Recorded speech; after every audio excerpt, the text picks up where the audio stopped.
Hi, everybody, and a very pleasant good evening to you wherever you may be. Lucky Strikes blowing smoke rings at you from the studios of Comfortably Zoned Radio. And it's time once again for Dodgers baseball, a tale of two cities, from Brooklyn to Los Angeles. I'm your host, Peter Trunk, and my co-host is Ronnie Rabinovitz. Ronnie, how are you? Great, Peter. How are you doing, buddy? I'm doing fine, thank you.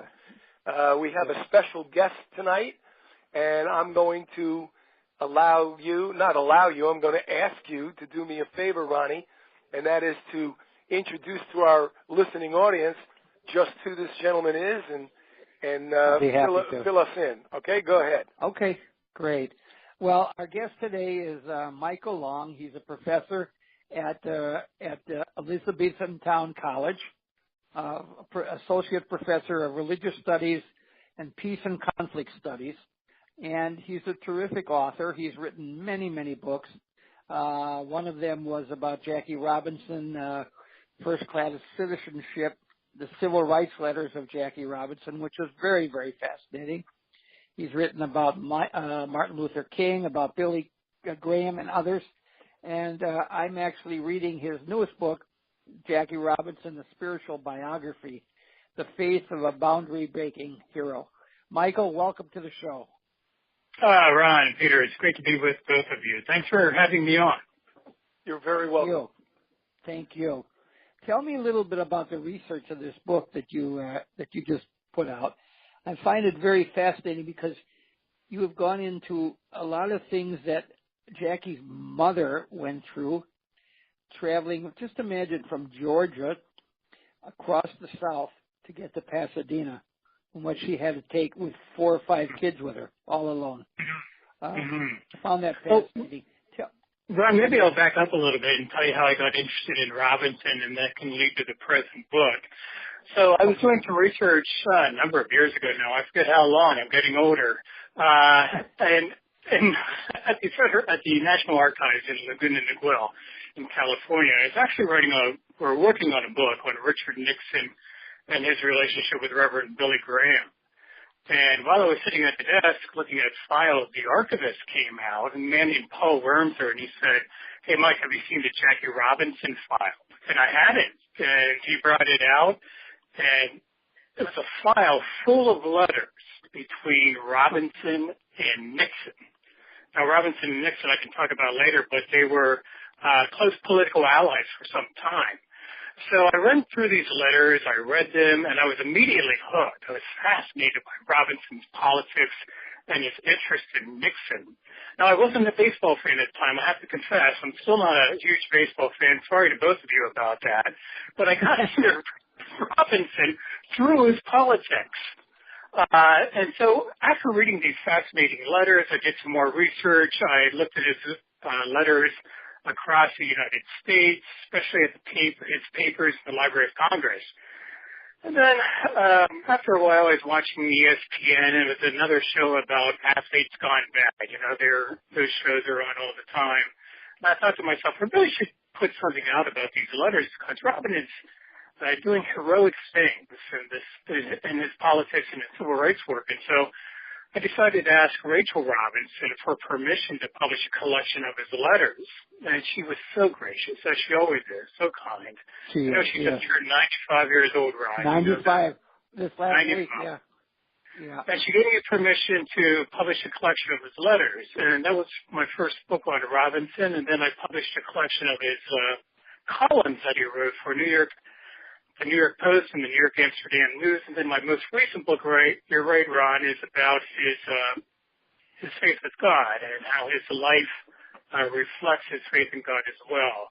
And again, there I had to seek permission from Rachel Robinson. So these books are tied together really by Rachel's support, and I'm really grateful about that. I can talk a little bit about his mother, Mally. Ron, do you want me to go into that, or did you want to? Please. No, that's very interesting. Okay, so his mother, Mally, was a huge force in his life. In fact, when he accepted his Hall of Fame award in Cooperstown, he paid tribute to 2 women. One of them, of course, was Rachel, and the other was Mally. And indeed, Mally and her husband Jerry had a sharecropping arrangement in Georgia, and it wasn't working out too well. And Jackie's dad, was a bit of a philanderer, and Mally just enough at one point. And she was a woman of deep spiritual faith, and she took her problems to God, as she put it, and prayed a lot. And according to Mally, she felt called to move to California, where she had relatives. And so remember, Mally has 5 kids at this point. She doesn't have a lot of money. She's poor, but she sees a promised land in California. And so she puts Jackie and the kids on the train, and together they carry out this exodus of sorts from Georgia to California. It's really a remarkable story. It's unheard. A woman of that strength, of that conviction, and of that courage, especially a woman of color at this time in U.S. history, is really remarkable. Yes, it sure is. It sure is. I mean, she was a tremendous force in Jackie's life. And as a matter of fact, I think it was just yesterday or the day before, it was the 55th anniversary of Jackie being inducted into the Hall of Fame. Oh, is that right? Okay. Yes, and this weekend, Rachel's going to be inducted into the Hall of Fame. Right. It'll be Excellent. the first time that a husband and wife are both in the Hall of Fame. Yeah, that's terrific, isn't it? Well, I can tell you that Rachel really admired Mally, and one of the most important things that Mally did for Jackie was to teach him to be proud of the color of his skin. Mm-hmm. And because she was a woman of deep faith, she taught part of this lesson by teaching Jackie about the story of Adam and Eve and their children. She told Jackie that Adam and Eve were the first people on earth, and they had 2 sons, right? Cain and Abel. Mm-hmm. And one of them, she told Jackie, was black, and one of them was black. So both of them were black, but when one of them did something wrong and his parents found out, he was scared white.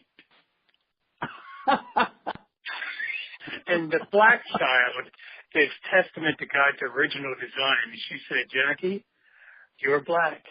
You're testament to God's original design.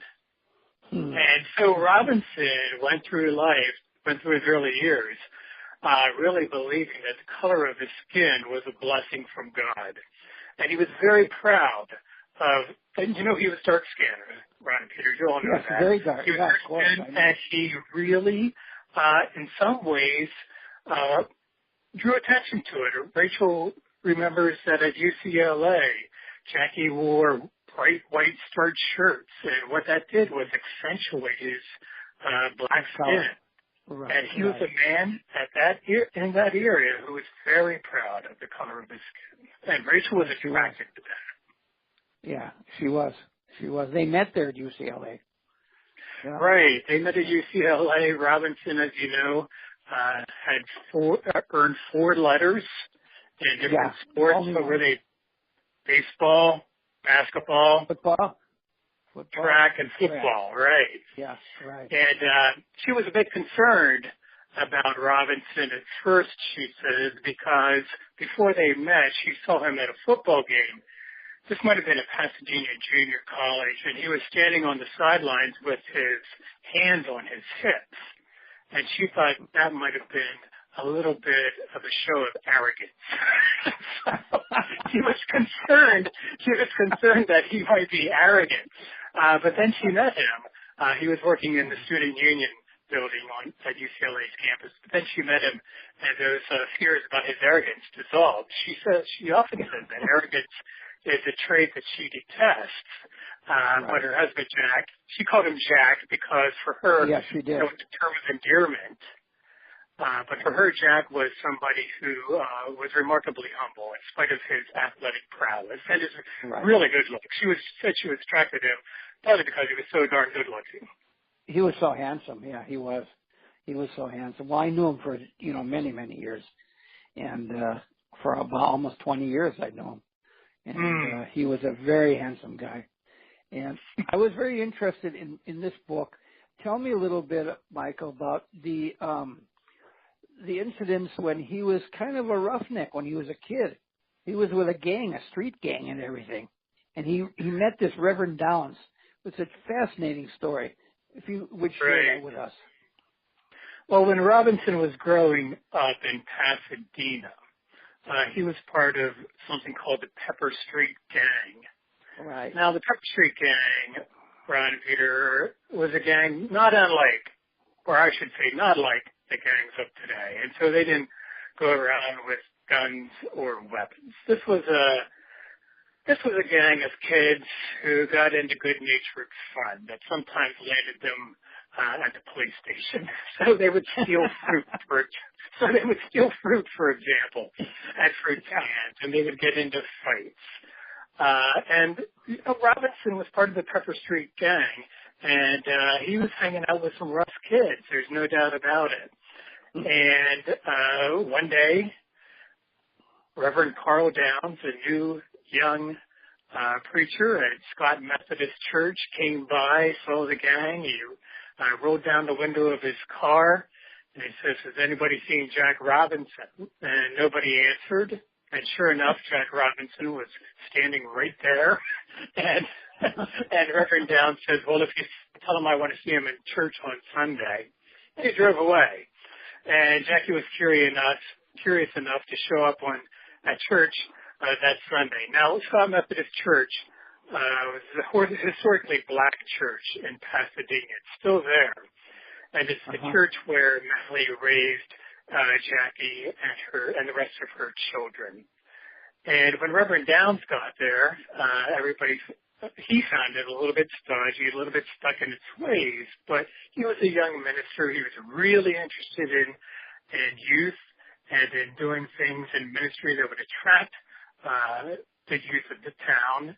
And so Robinson went to church. He discovered a fresh voice in Reverend Downs, and Downs really became Jackie's mentor, and he pulled him away from the Pepper Street Gang, and he really activated Robinson in Scott Methodist Church. In fact, he activated Robinson so much that after Robinson would play football for UCLA on Saturdays, he'd go to bed early enough so that he could get up on Sunday morning to teach Sunday school at church. Yeah, it's remarkable.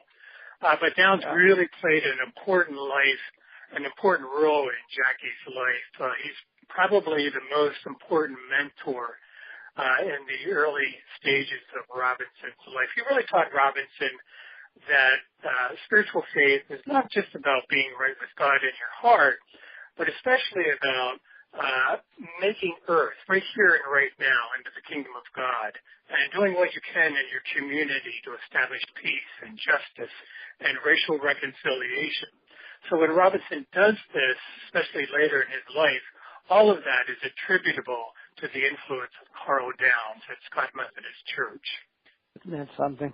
And actually, he didn't have a father figure, so this was his father figure. Actually, I mean, Jerry, he was an infant when his father left. That's right. He never knew his father, and it seems to me that he harbored some ill will towards his father, and understandably, his father deserted the family.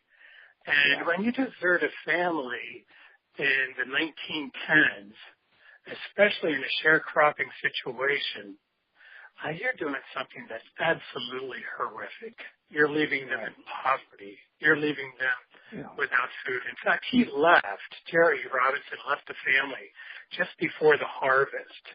And so he left Mally and the family under horrific circumstances.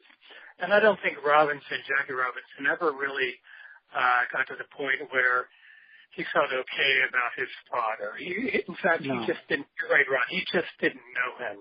And it was very rare for him to speak of his father. When he spoke of his father, it was usually in the context of speaking about his mother, Mally. and how she helped his father become a better person. Yeah, it's an amazing story. It really is. But in terms of that father figure, Ron, that you raised, the father figure that Robinson really pointed to and described him as a father figure was, of course, Branch Rickey. Right. So he saw Downs more as a friend. Downs was only a couple of years older than Robinson, believe it or not. But he saw Rickey as the father figure. The father, in fact, he describes Rickey as a father I never had. That's how he put it. Right. That's very true. They were very, very close.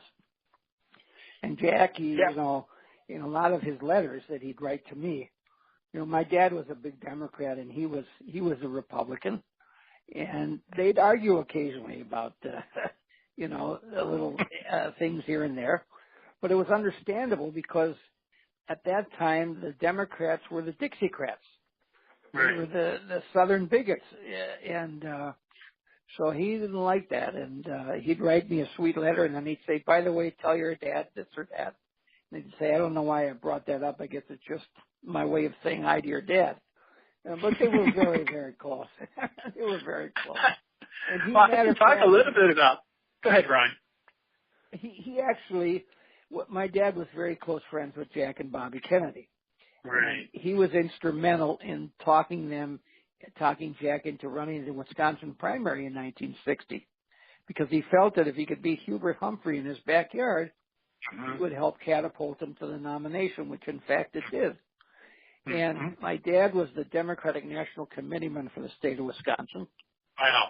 He was later I knew part of the story, but I didn't know that part. Yeah, and he was later. Well, you know that Robinson traveled to. Ron, do you know that Robinson traveled to Wisconsin during that campaign? Oh yes. Yeah. Humphrey. Yeah. Right. Absolutely. Hubert Humphrey was Robinson's favorite politician early on. Right. There was no better politician at that point on civil rights than Hubert Humphrey. Exactly. That's why Robinson backed him. That's exactly why Robinson backed him. Now, he was concerned about Kennedy, Ron. I'm sure you all know this. He was concerned about Kennedy for a variety of reasons. One is that in 1957, Kennedy sent back the civil rights legislation back to the committee, and that prevented the Civil Rights Act from coming to vote at that point in 57. And Robinson didn't like that. Robinson also felt angry with Kennedy because Kennedy met with, the governor of Mississippi, whose name, governor of Alabama, John Patterson. No, he met with John Patterson of Alabama. Oh, Patterson. Okay. Kennedy met with Patterson of Alabama and also the head of the White Citizens Council in Alabama. And Robinson didn't like that either. So Chet Bowles, remember Chet Bowles, Ron? Yeah, Chet Bowles, sure. Yeah, he was the governor of Connecticut, and he really tried to get Robinson and Kennedy together. So what he does is he arranges a meeting for Robinson to meet Kennedy at a Georgetown home. And so the two sit down and they have a discussion. And when he reflects on it later, Robinson says that Kennedy never once looked Robinson in the eye. And I talked with Rachel about that, and she says when somebody didn't look Jack in the eye, he could never trust them. So Kennedy had all these things going against him. And so on the one hand, Robinson was pushed away from Kennedy, but he also felt this pull toward Richard Nixon, which is really interesting to me. Yeah, right. It is. Now, the two had met in 1952 at the Republican National Convention.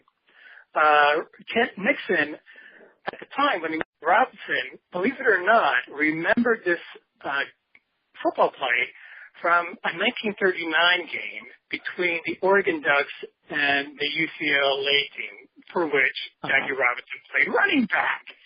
And he asked, believe it or not, Nixon recalls this play, and he asks Robinson about it. And Robinson thinks to himself, my goodness, I can't believe this guy remembers this place. He's a politician. And from that moment on, they really remained friends until later in life. Friends. Right. Yeah. Right. Now my dad was also in Washington D.C. at the time at a national committee meeting, and at a hotel, and Jackie happened to be at the hotel for some other function, and my dad spotted him, and he took him up to Jack Kennedy's suite to try to convince him to back Jack. And no, he wouldn't do it. He just thought, what does a rich kid from New England have any idea about the plight of the African Americans? You know, Ron, I didn't know this part of the story. Yes. So did Robinson meet with Kennedy? Yes, he did. In the hotel room? In his suite. Yeah, in his suite in Washington, D.C. Yeah, with my dad. And so that's part later of the on. Yeah, later on he got a little cold with Nixon too because he wasn't happy. And in a couple of letters he would write to me, he'd say, tell your father Ike has made me a Democrat. And he'd say, and then he'd say, tell your dad, another letter, I'm now back to an independent leaning toward the Republicans. He would support anybody that would help their cause. And later on he admitted to me that he made a mistake and that he really thinks Jack Kennedy was terrific, and he actually supported Bobby Kennedy in 1968. But it was interesting. They had a complicated relationship, Robinson and Kennedy. But let's go back a little bit and talk about Eisenhower. Now, Robinson initially liked Eisenhower. He met him in '52 at an Anti-Defamation League conference, and it was nationally televised, believe it or not, the Brit Award. And Eisenhower gave the keynote speech, and after that, Eisenhower went down, and this was on national television, and shook Jackie's hand. And Jackie was just blown away by that. And he was a fan of Eisenhower early on, but he quickly turned on Eisenhower because Eisenhower was so slow on civil rights. On civil rights, exactly. And he was slow in part because he had Billy Graham in his ear, and Billy Graham was telling him to go slow. So at that point, you're right, he becomes a fan of Nixon, who at the time is Eisenhower's vice president, right? Right. And Nixon promises Robinson that he'll move a lot faster on civil rights than Eisenhower ever did. And in fact, that didn't exactly happen, but it happened somewhat. Nixon was a lot better on civil rights than Eisenhower. But I can tell you that you're right that Robinson, while he didn't like Kennedy early on, came to appreciate Jack, especially Kennedy, right after Kennedy gave that speech on June 11, 1963, in which he called for civil rights legislation. Right, exactly. Jack and Rachel he also helped the release of Martin Luther King. He also helped release of Martin Luther King when he was in jail. Yes, that's a fascinating story. Yeah, that was fascinating. At the time, go ahead, Ron. No, go ahead. Well, so at the time, Robinson is traveling around the country with Nixon. And while this is going on, King gets thrown in jail in Reedsville prison in Georgia. And Coretta is very concerned because this is not a prison that's friendly to blacks, and she thinks that he might end up dead there. And so what happens is that Harry Belafonte, who's a close friend of the King's, calls Jackie Robinson, and he asks Robinson to pressure Nixon to contact King and people around King to try to make the situation better. But Nixon, and Robinson does that. He meets with Nixon. He asks Nixon to call King, but Nixon refuses to do it, and he says that it would be, and this is Nixon's exact word, grandstanding.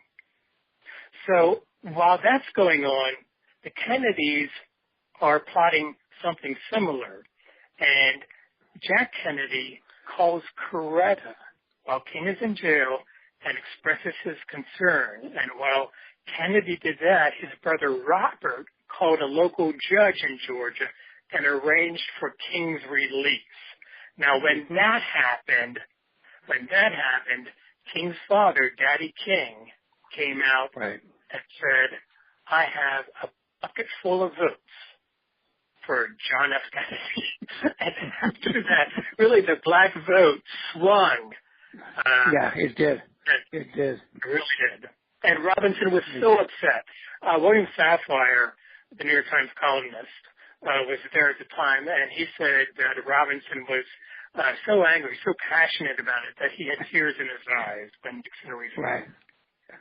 Yeah, in one of his letters, he had told me, he said, tell your dad that I think Kennedy's going to get the nomination, and in my eyes, he'll get the smallest Negro vote in the history of the country. You know, he just didn't at the time. Yeah, he was wrong about that. Later on, he was not always the best political prognosticator. No. And he was really a Rockefeller Republican. That was his closest friend in the Republican Party. But Ron, that's a really accurate phrase. So Robinson technically was an independent. He was registered independent, and he always went with never which candidate or which party best advanced civil rights. Mm-hmm. And in New York, he felt that Nelson Rockefeller did that. You know, this was the era, Ron, you know better than I, this was the era when moderate and liberal Republicans still existed. Right. So you had Nelson Rockefeller in New York, you had Bill Scranton in Pennsylvania, and you had George Romney in Michigan. And those were the types of politicians that Robinson really liked. Right. I mean, today Rockefeller would be a Democrat. I mean, he'd have been thrown out of the Republican Party the way it's today. Yeah, it seems like it, doesn't it? I think that it sure does. Moderates and liberal Republicans really have a tough time these days. But they had a tough time in '64, believe it. You know, yes, that. They did. They had a tough time in '64 when Goldwater won. Yes, and he hated Goldwater. Robinson. He really did. Yeah. He hated Goldwater. Yeah, he called him a bigot and a menace to our country. Right, he did. He thought Goldwater tried to arrange a private meeting with Jackie, and Jackie refused to meet with Goldwater, and he said, look at your emphasis on states' rights, look at your votes against civil rights legislation. What could you possibly tell me in private that I haven't seen in public? That's right. See, I'm so fascinated in Jackie's later life about what he did for civil rights, what he did for this country. A lot of people remember he was the first African-American baseball player. But my God, what he did for this country and for his people and other minorities throughout his lifetime was just phenomenal. And when I do my speaking, I stress that he was the one that went to the South and helped build churches that were burned down in the ground.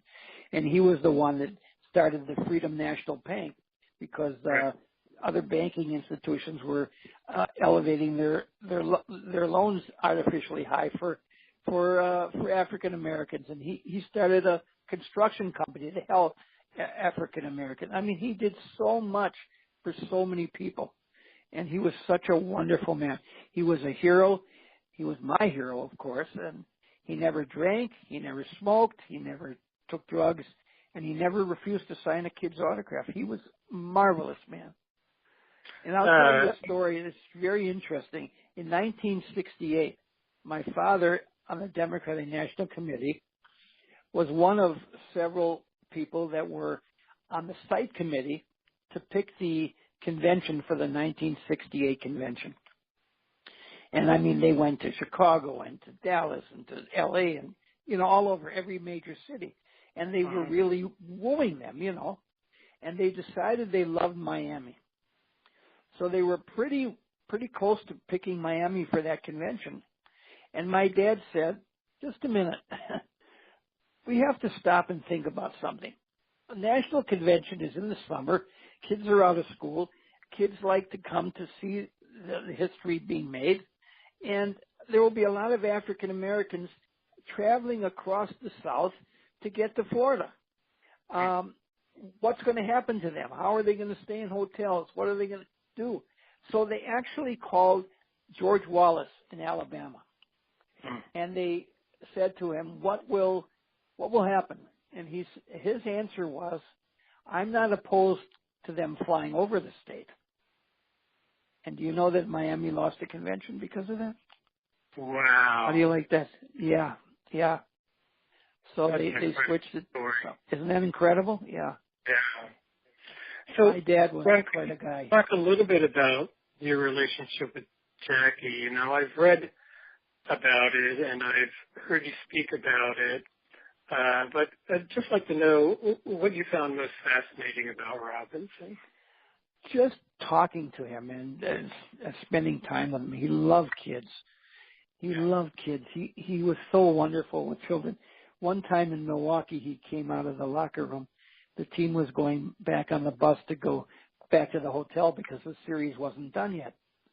So I'm walking with him and talking to him, and he's signing kids' autographs, and the guys are getting on the bus. Here comes a priest with a whole parish full of kids, and they all want autographs. So he's standing there signing and signing. Pretty soon the guys on the bus are opening their windows. "Come on, Jackie, you're holding us up." You know what he did? He went to the bus driver and he said, "You know what? Take the guys back to the hotel. I'll take a cab." And he stood there and he signed every kid's autograph. Of course, he didn't have to take a cab. We gave him a ride. But that's the type of guy he was. He was maybe I can follow up on that story. So in his post-retirement years, one of the things that Robinson did, believe it or not, was to play Santa Claus. And at one point, he goes and plays Santa Claus for underprivileged children in New Jersey. And I think there might be a couple hundred people at the Idlewood Airport terminal, and Robinson shows up and plays Santa Claus, and he sits there in that hot red outfit with his white beard on and talks to every kid who's in that terminal. And he felt a little sad because he couldn't give them exactly what they wanted, he said. So what he could do was to give them a bit of hope, and that was the best thing he could give them, he said. Yeah, he was a phenomenal man. Peter, do you have any questions for Michael? I don't, but I'm sitting here fascinated. I didn't want to butt in. I was going to butt in a couple of times, and I said, you know something? Because we can't see each other, it's very easy to step on somebody's sentence, step on somebody's line, and there's 2 or 3 people talking at once. Don't think I haven't been hanging on every word. It's very, very, very, very interesting. The only questions I would have would be like very superficial questions, like when you talk to Rachel, Michael, did you speak with her face-to-face or on the phone, or did you email, or did you write letters? How did you talk to Rachel? Yeah, I've talked with Rachel face-to-face in the Jackie Robinson offices in Lower Manhattan. She's absolutely delightful to speak with. And I can tell you that I met her first when I was working on the first book, and I wish I could remember when it was published, but I can't. It was several years ago now, and I found her as beautiful and as smart and as sharp as she appeared to be when she was with Jack. The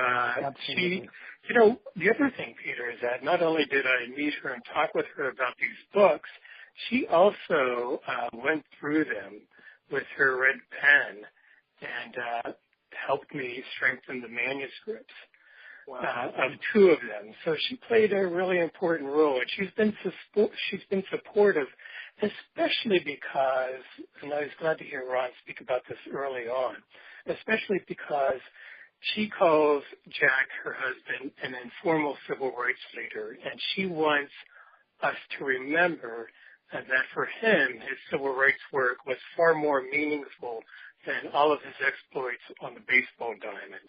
Absolutely. And so she's really all about advancing his legacy in civil rights. But yeah, I did meet her, and she's been nothing but pleasant and delightful and supportive. marvelous lady. I Heard that from so met many her. people. Yeah, I met her in 1997. It was the 50th anniversary of it breaking the color line in baseball, and the Minnesota Twins were honoring her and his memory and they were giving a press conference and donating $50,000 to the Jackie Robinson Foundation, which he started the year after he passed away. And so I was at the press conference, and I'm sitting in the audience with a bunch of reporters, and afterwards I went up to her and I said, "Rachel, I'm Ronnie Rabinovitz," and just like that, she hugged and kissed me. She says, "Oh my God, Jack loved you so much." And I just brought her all the pictures and letters, and we had a nice visit. And then that night she was on the field for opening ceremony, throwing out the first pitch, and then she sat in one of the suites with me for a few innings, and we talked about our families. And I've met Sharon, and David's a wonderful kid. It's just terrific. They're just a wonderful family. And Sharon writes books for Scholastic Books now. Yes, so she she's does. really all about advancing her father's legacy, too. Peter, I can tell you that I told you earlier, Peter, that I'm not a baseball fan, but I do have a baseball story that I can tell you about Rachel. When I met her, I had to ask about Robinson stealing home plate in the 1955 World Series, right? You guys are Dodgers fans, right? Yeah. So I had to ask her about that, and I said, did Jackie ever express any hesitation about being called safe at the plate? Now, you remember, and I only saw from the footage, but Robinson slides into home plate. He's called safe, and who's the catcher at the plate? Yogi Berra, right? Yogi Berra. Crazy. And there it goes ballistic.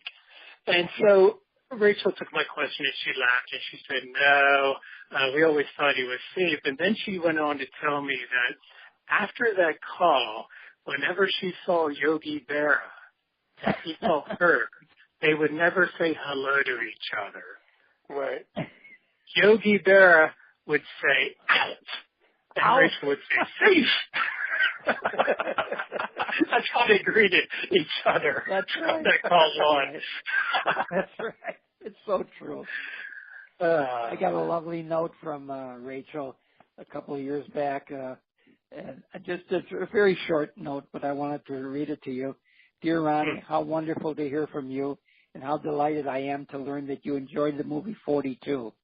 I am so happy to know that the years continue to be kind to you, and that you are now a proud grandfather of 10. Periodically, I read articles that feature the very special relationship you had with Jack, and I am so happy that through the years you have kept my husband's legacy alive. It has been so important to me to share Jack's story and with a younger generation, and you've done so by sharing the letters that span so many years. I am so grateful. Best wishes, Rachel.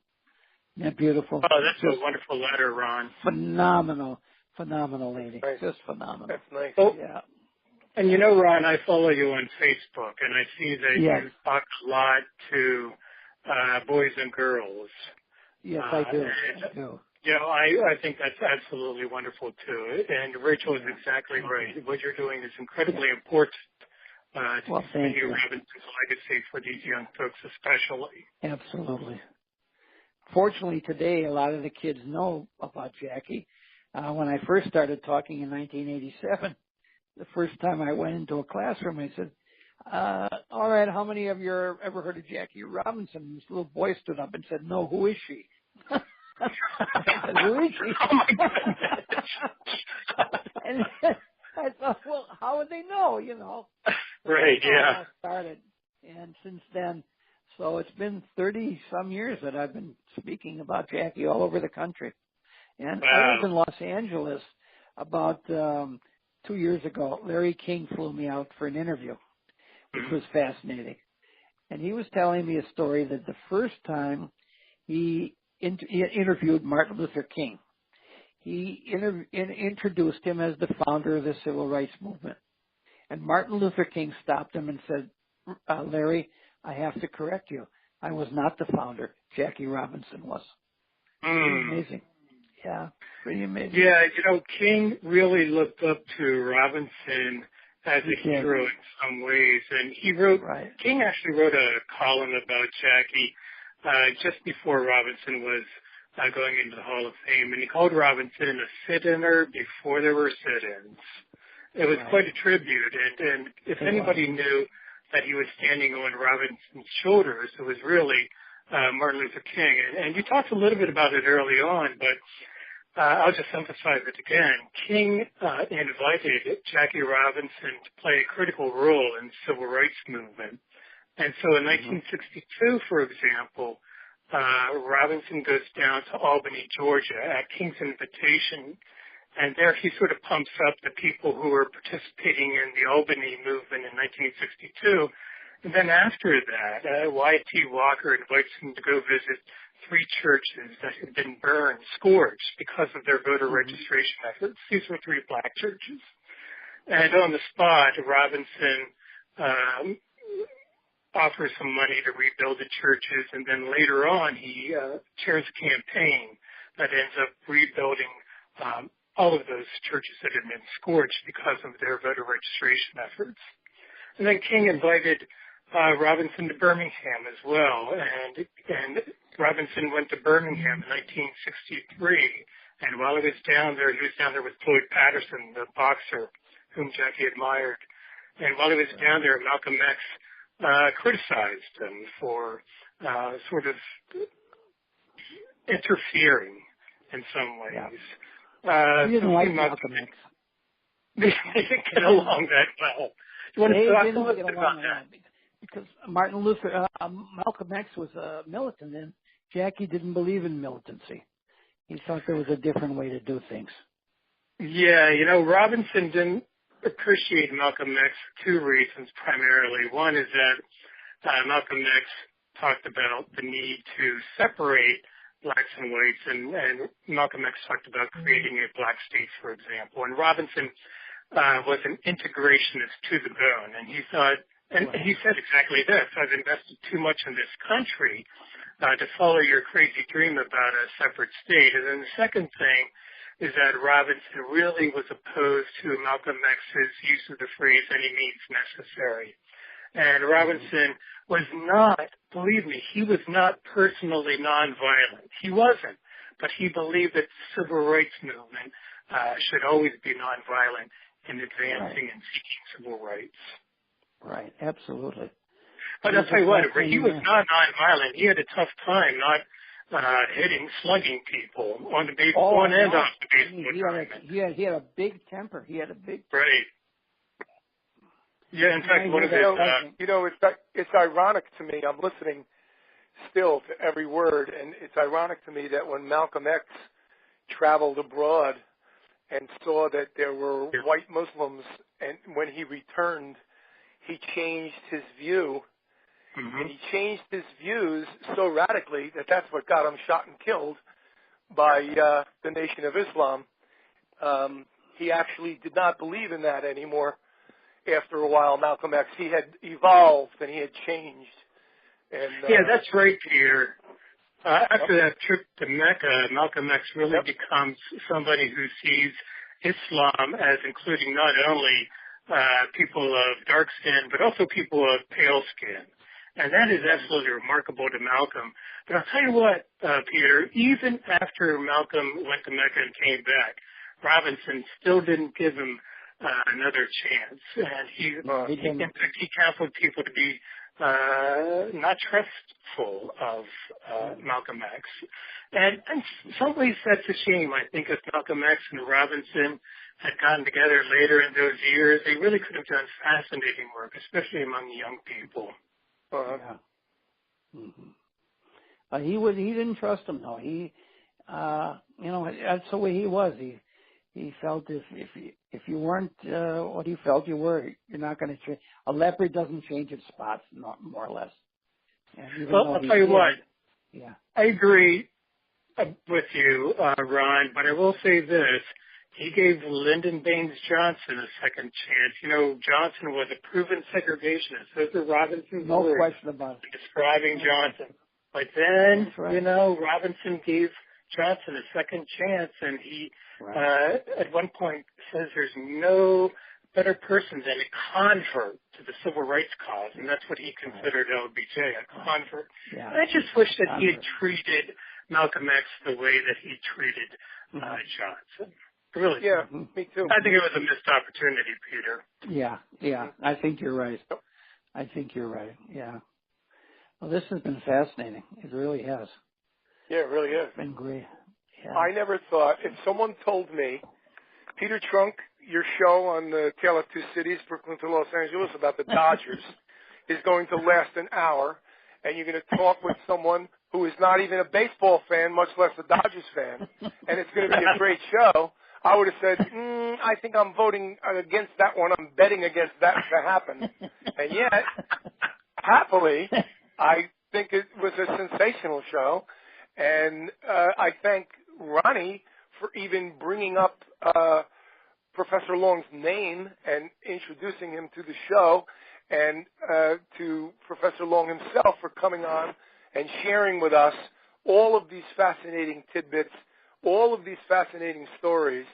And it's not dugout talk or clubhouse talk like we usually talk on this show, but it was truly fascinating in its own right, and it made for a great time. And I want to thank you very much, Michael, for coming on with us.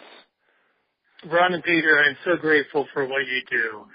Even if I'm not a baseball fan, I will have to say, though, that if I had to be a baseball fan, I'd be a Nats fan. Nats fan.